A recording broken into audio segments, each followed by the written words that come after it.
Hello, welcome to the second part of the complete history here. This is going to be called the AFL Fantasy Football League Scoring and Hall of Fame. And what's going to happen in this one is, sorry, I'm pulling stuff up on my computer to make it easier for me too. So what we're going to do on this one is we're going to first of all talk about the AFL Fantasy Football League Hall of Fame, and then I will go over how our league scoring is presented, its current standing, and some possible changes that we're looking at um, to vote on for 2020. And as far as that goes, also, if there's anything that any of the owners would like to see changed, please think about it. If you want, get it to me ahead of time. I can have it already kind of written in. Otherwise, you can just bring it up as we go. Of course, we always do that at the end of our vote. Is there anything anyone wants to vote on? And then you present it. So first, we're going to start with the Hall of Fame. And I meant to talk about this in the complete history stream, um, but I didn't. I forgot. I am human. So in 2014 was our first year. So after that, I said, well, and actually, I came up with the idea when I was at the 2015 NFL Hall of Fame in Canton, Ohio. I go to that every single year. Been to it every year since '05. And my first one I went to as far as induction was in '99. And I really enjoy that, and it's something special, and it gives its ability to pay homage to players that have done things for the game, um, special things for the game. So obviously ours is to be structured a little differently. So the only rule to be in the AFL Hall of Fame is you have to have been retired. You have to have retired that year. So um, I want to say the cutoff is August 1st. Um, I think originally it was August 1st, and then I moved it back, I think, to July 1st.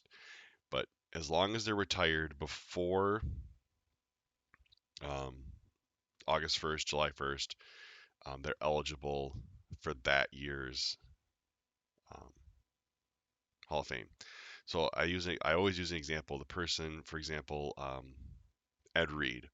Ed Reed did not play in the he didn't retire in 2014. He retired in 2015. However, he didn't play a single game in 2014, so he's not eligible. So he had to have played at least one game since 2014 to be eligible. So every year we put in 10 people. Nine are players, and one is a owner. And I'm going to go over a little bit in how that works. So the players are voted on, are selected by me. I select all the owners. The fantasy commissioner selects the nine players, sorry. And the first two seasons, the first two classes, I picked the owner to go in. And then in 2017, we actually voted on it as a league. Every owner picks one owner, not currently in the Hall of Fame.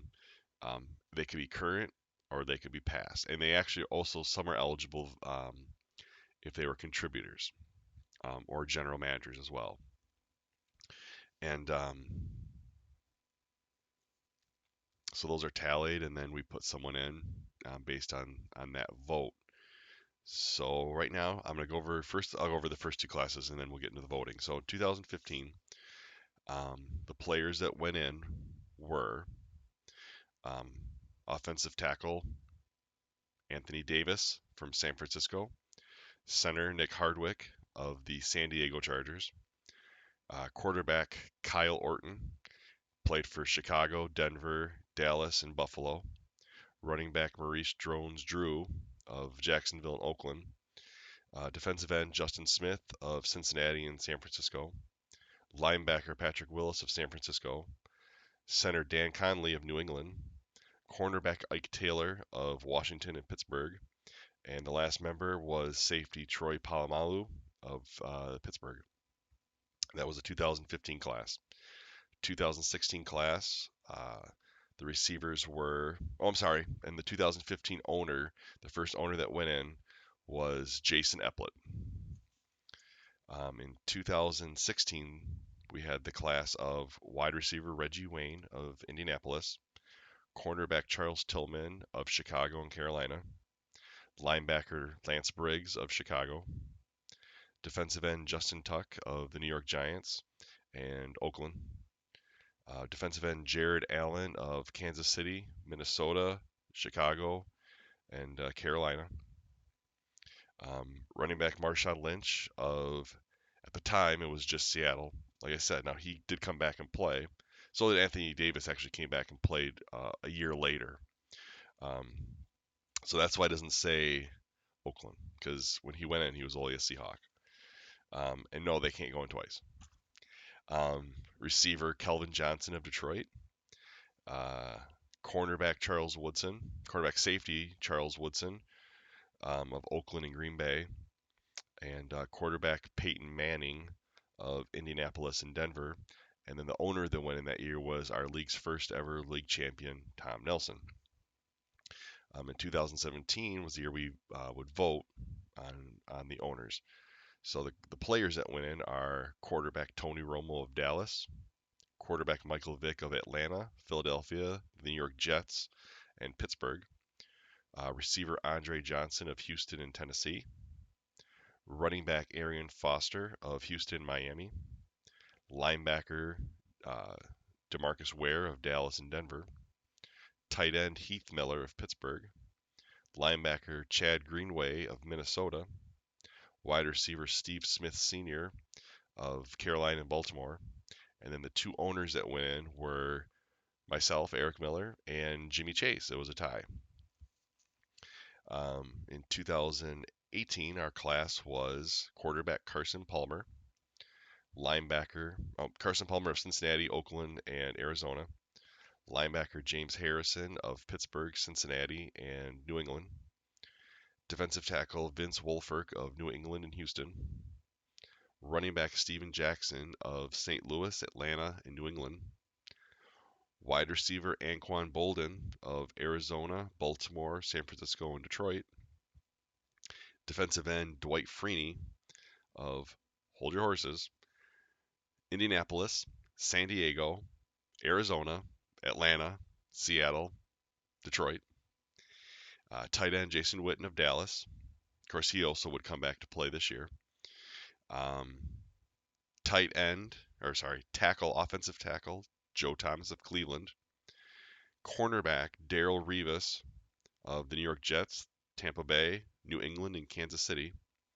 And then the owner that went in that year was Chris Miller.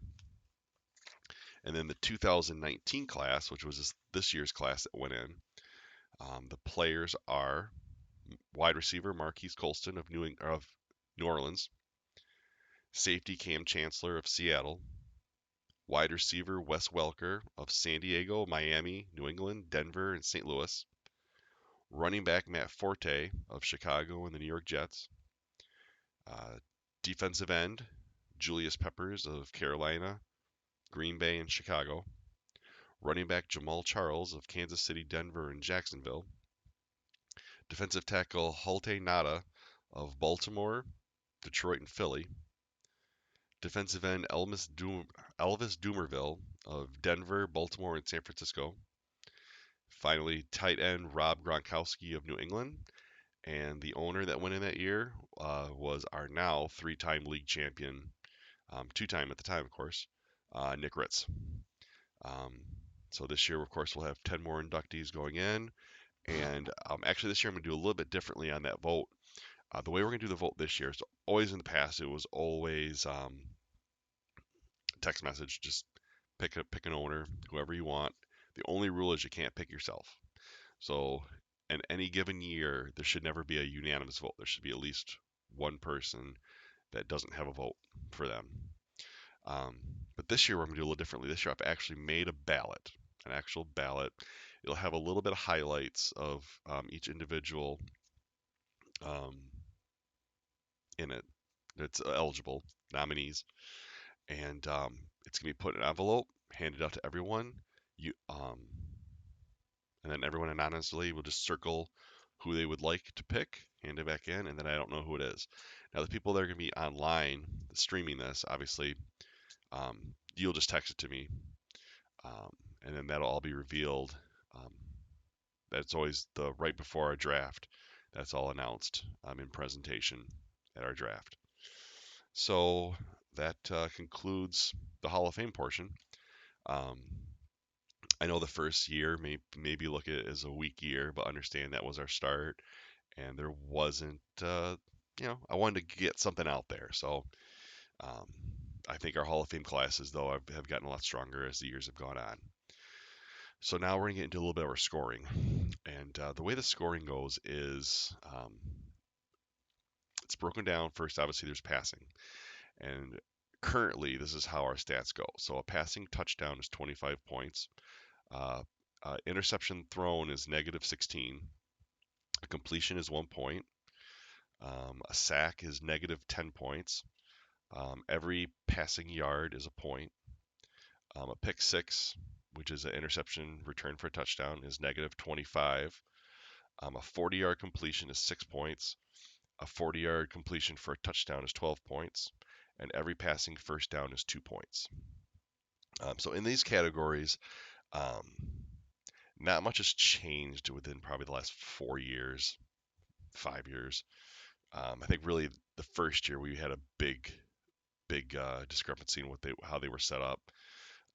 And then it got the 25-point touchdown went up our second year. Completions have always pretty much stayed as is. The interception went up, sacks went up, the pick six went up. Um, and there's not much I want to change. Um, what I would like to see possibly changed in 2020 is I would like to see the interception thrown number go up. I would like to see the sack number go up, as far as negative number go up. And I don't know, maybe the passing first down could change, but not by much. In the rushing category, it's 25 points for a touchdown, 1 point for every yard rushed, 6 points for a 40-yard run, 12 points for a 40-yard touchdown run, and 2 points for a rushing first down. Not much to tweak there. Maybe the rushing first down a little bit up, maybe take it from 2 to 5, but not much to work with as far as changing, I think, there. Um, Receiving, pretty much all the same. Receiving touchdown is 25. A catch is a point, um, which I could see that one maybe going up a little bit. Maybe we're to the point now where that number could go up from 1 to possibly 5. Receiving yard is a point.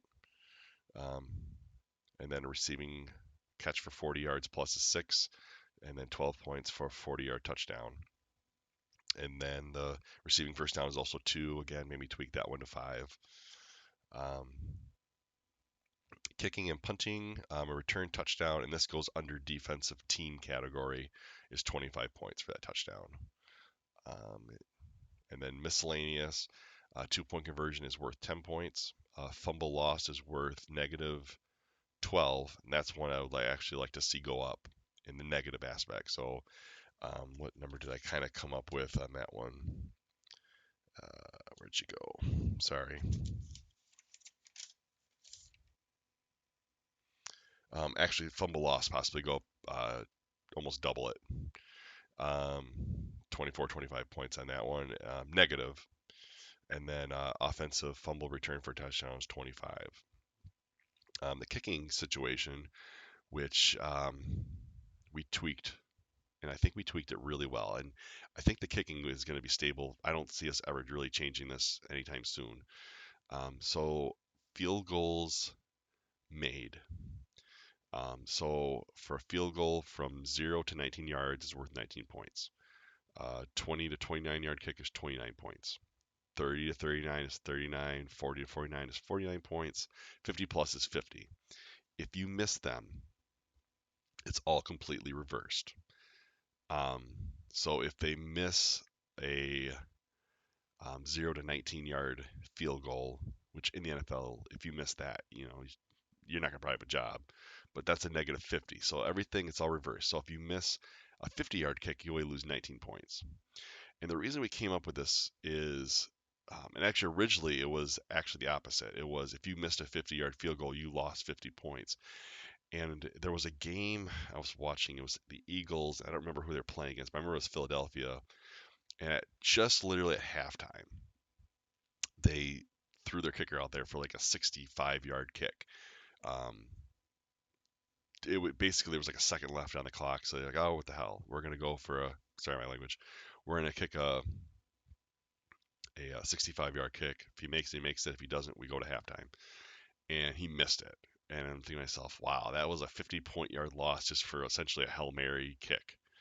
So that's when I said maybe we need to reverse the negative points on kicking, and everyone agreed with that one. So we did that. A point made, so an extra point is 10 points, and negative 10 if they miss it. And then the defensive um, points. And these I would like to possibly see some tweaking as well. But currently we get 50 points if a defense holds their opponent under or to 0 points. If it's a shutout, they get 50 points. I think that's fine. I don't want to change that. It's the other ones I'd like to possibly see go up. So then from a 1 to 6, so they get 50 points if they hold if they shut them out. But if it's 1 to 6 points, they only get 15. I'd like to see that number go up a little bit. Actually, I think I wrote down actually as high as possibly 25, 30 on that one. 7 to 13, currently they get 7. I think I strummed in about 15 on that one. 14 to 20, currently they get 0. I was thinking possibly go bring that up to 5. Um, and then we have 21 to 27, they currently get negative 5. I was thinking rank that one 0. 28 to 34, they currently get negative 10. I kept that one as is, and then if they score 35 plus, it's negative 20. I wrote down look at possibly negative 25 on that one. And then this next line is the sacks. Currently, they get 10 points. The defensive team, the whole team, if they get 10 points for a sack, 16 points for interception. Fumble recovery is 12. Touchdown is 25. Safety and block kicks are 16 each. Like I said, a kickoff return is 25. A fourth down stop is 2. Tackle for a loss is 2.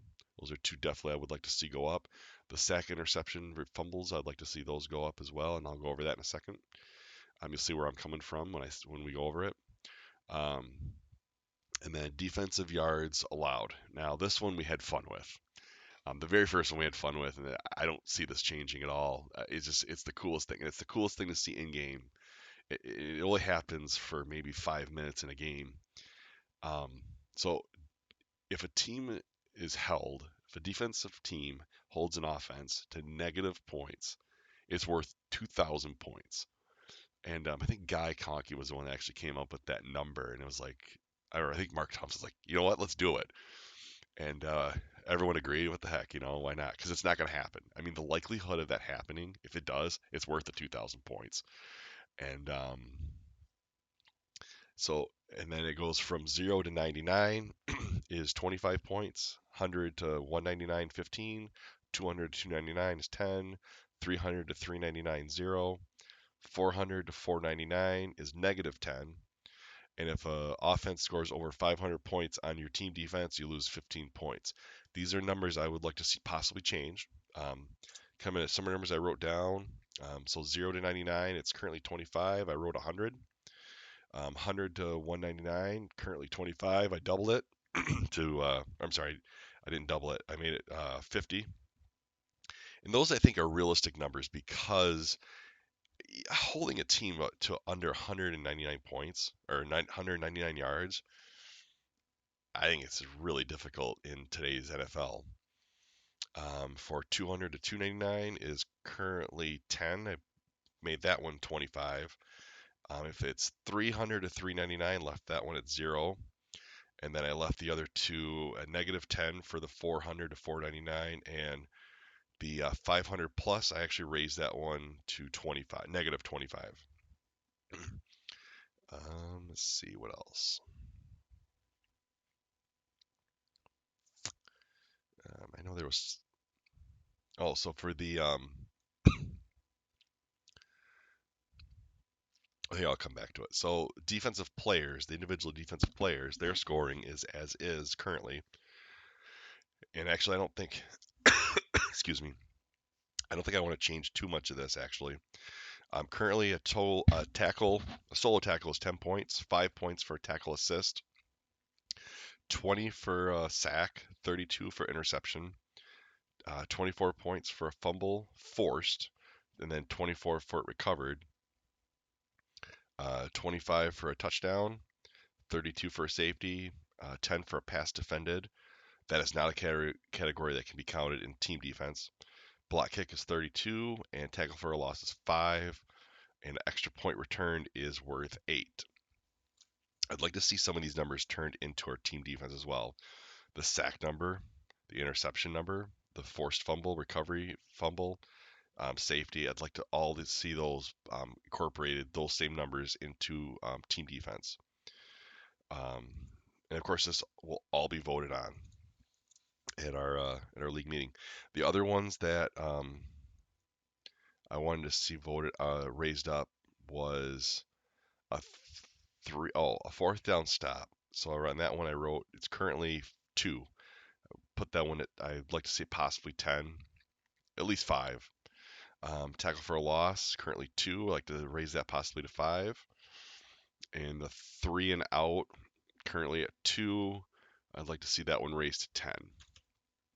Um, and we have bonus offensive points. And the bonus points go as is. Passing, and I'll just go passing, rushing, and receiving are all the same. Um, the first tier for passing is 300, you get 5 points. First tier for rushing is 100. First tier for receiving is 100, you get 5 points for those. Tier 2 is if they get 400 points passing or 200 yards, 400 yards passing, 200 yards receiving or rushing, those are worth 10. And then tier 3 is 500 passing yards or 275 rushing or 300 receiving. Those are all worth 15. Um, and those, I mean, those have pretty much, I think after year 1, those numbers changed. They went up from what they originally were, but those have stabilized, and I don't see much movement in the bonus category. Um, as a whole, our offensive stats, we are pretty much a yard-driven league in a way. I mean, we are. Um, and that's why our 25 points for the touchdowns are the way they are. And that is a number that maybe we should look at possibly raising the touchdowns. Um, I don't know. I mean, I'm happy with like I said, I'm happy with our positive offensive scoring. It's just I'd like to see the negative numbers come up. And the reason I say that is, for example, the interceptions. The reason I say bring that number from negative 16 and double it to negative 32 is number one, our individual corners, safeties, whatever, if they get an interception, they get 32 points. So if they get a 32 for them, the quarterback should lose 32 for them.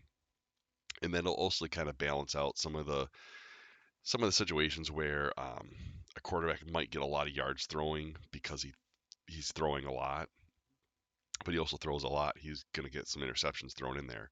So it'll help kind of drum out some of the yardage too for the quarterbacks.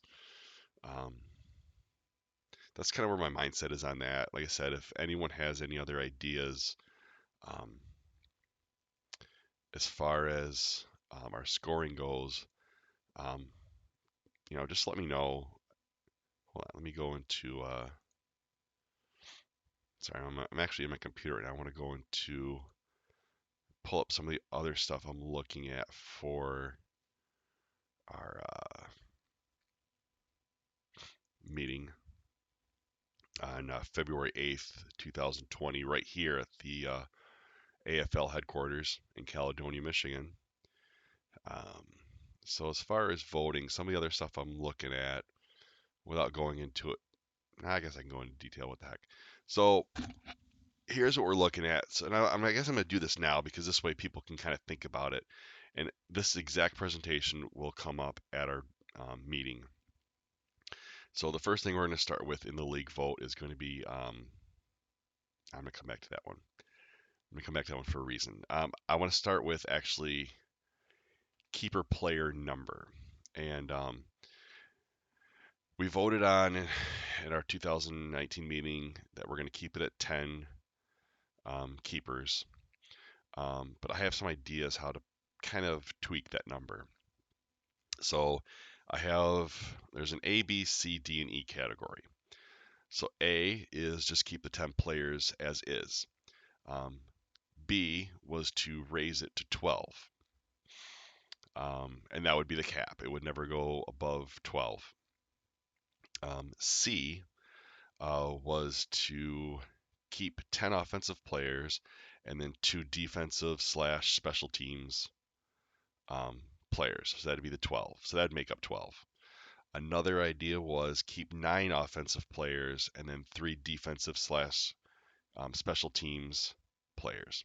And when I mean special teams, it means kicker, team defense, or any individual defensive player. And the final idea was to keep 8 offensive players with 4 defensive slash special teams. That might get everyone to keep a kicker, a team defense, and then a couple defensive players or whatever. Um, also with the doing that one, it's going to free up some offensive players um, in the draft. I mean, it's going to put some bigger names out there. And then also, another one I wanted to throw out there was our roster size. That'd be the next vote. So that was vote one. Vote one is keeper player numbers. Vote two is going to be roster size. Now we voted to lower the number from 26 to 24. And I was going to suggest here that we raise it to 25. But we only do the raise at 25. I guess my thought was if we raise it to 25, that would kind of piggyback off if we were to change the keeper number. I think if we keep the number at 10, then we keep it at 24. Now this would shorten the draft by keeping, or by, no, that wouldn't shorten the draft, sorry.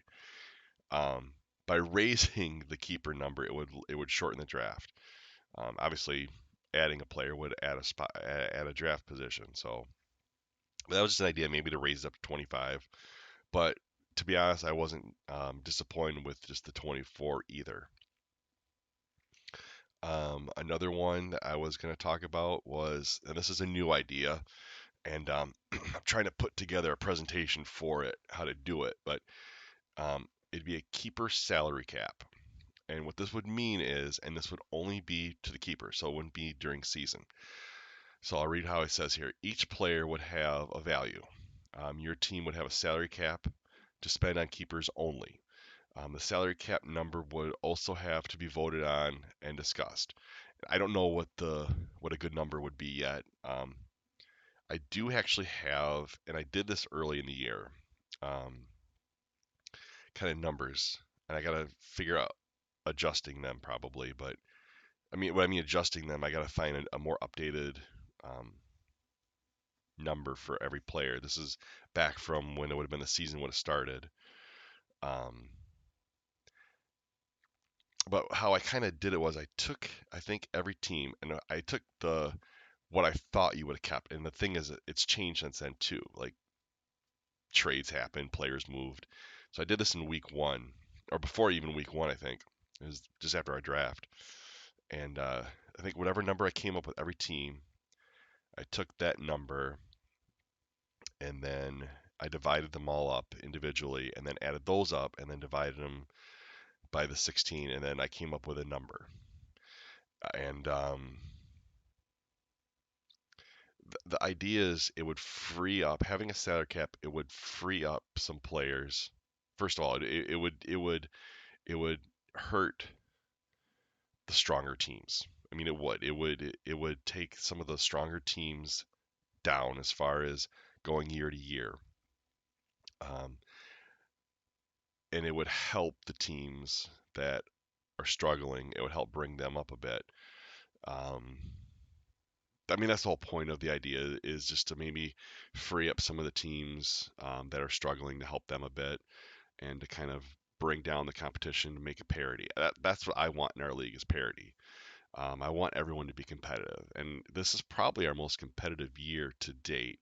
Yes, there were some teams that obviously weren't as competitive, that had struggles, but as a whole, even the teams that made the consolation bracket, they were in the fight up until a couple weeks to go. I mean, within just the last 2 weeks, almost all of them were still in a fight to have a shot at a playoff spot. So that's that. And then another idea I have is to maybe tweak the quarterbacks. Now with the quarterbacks, and we changed this at the draft. So you can only have for those who weren't there, here's how the vote went. So going into the draft, or even at the draft, you can have three quarterbacks. Sorry, you can have two quarterbacks going into the draft, um, or you could have one quarterback. For example, let's say you have one quarterback going in. You can draft only one starting quarterback at the time of the draft. But you are allowed to have three quarterbacks. So you have two starters and let's say a rookie or a backup. Um, and everyone seemed fine with that, and I think that was pretty good. However, here was what I was thinking as a modifier. I'd like to keep it at the three. I like the two as the at the start of the draft. Here is the modification would be. Oh, and if a quarterback goes on IR, that does not count. So you could technically actually have four quarterback. Well, our our IR spots are three, so theoretically you could actually have six quarterbacks. So here was possibly a modifier just to see how people are thinking about this. And if this gets completely shot down, I wouldn't be against it either. It was just an idea I was thinking about. So here's idea A.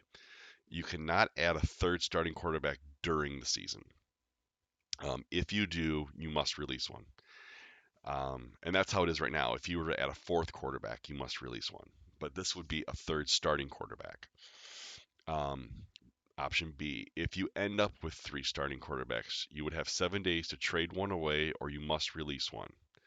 So this would just say you can have three quarterbacks, just they can't be three starting at any given time. Um, and then option C is quarterbacks we put on a waiver wire, and we don't have a waiver wire in our league. This would actually be a separate waiver wire, which would be done through me.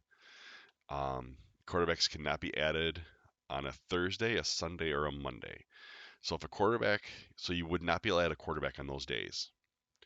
Um, and then the request must be put into me um, they would start Thursday, 8 p.m. And I know this is a lot of numbers I'm throwing at you. This is just me going extreme on it. But so a Thursday, 8 p.m., so just before the Thursday game, to Sunday at 9 a.m. Um, that's when the first, so basically what this would cover is if a quarterback, if there was, let's say a quarterback got hurt in the first game, in the Thursday game, then you could pick up whoever his backup was. And that could happen that could be happen before 9 a.m. on Sunday. Then I would say, okay, you can pick up this player. And then from Sunday at 1 p.m. Um, to Monday. So between 9 a.m. on Sunday and 1 p.m. on Sunday, you could pick a quarterback up. And then from 1 p.m. to 11 p.m. on Monday, it goes into the next waiver wire. So you can't pick up any quarterback. You have to ask me. You have to say, I want to pick up this quarterback. So that's that. There might be some more details I'll work out. We'll talk about that one. Um, like I said, I think I got a little too complicated. Now that I'm really reading it here, that might be a little complex.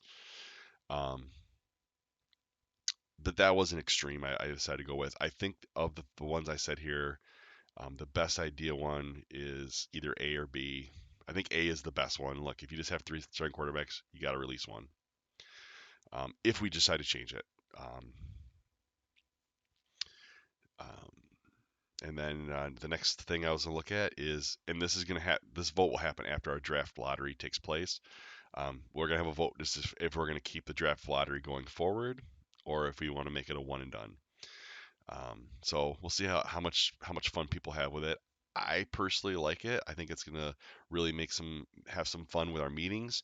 I think it's gonna make people um, say, well, you know what, I can really make a push for this best of the rest and still have a chance to get a chance to get a good draft pick. So, um, and also with the keeper draft lottery, we'll also look at future how many balls, Easter eggs is what they actually are, the little hinged ones. How many Easter eggs we want to have going forward. And then we'll also scoring. Like I said, I want us to look at scoring. Um, and then here come the two big ones. Or maybe I already covered one of them. Sorry. I already covered. Yep, I already covered the salary cap idea. So the last idea I have is one I just came up with the other day. It would be called a keeper term limit, and this would create a year limit on keeper players. Um, for example, I just threw a random number out. Let's say you can't have a player, so you draft them as a rookie. You can hold them. You can hold on to them for 5 years. So and then after 5 years, you have to either trade them away.